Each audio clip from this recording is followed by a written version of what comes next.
రాజన్న సిరిసిల్ల జిల్లా తంగళ్లపల్లి మండలం జిల్లెల గ్రామ శివారులో అఘోరి హల్చల్ చేసింది.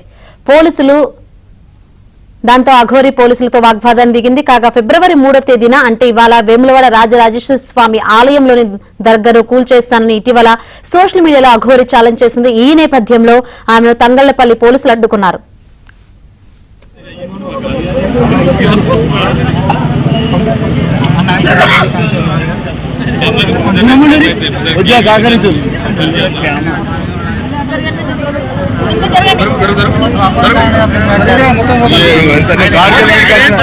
అసలు చెప్పింది నేను సార్ వెహికల్ వచ్చింది డౌన్ అప్పుడే అర్థం కనబడుతుంది. కాలేజ్ దగ్గర పెట్టు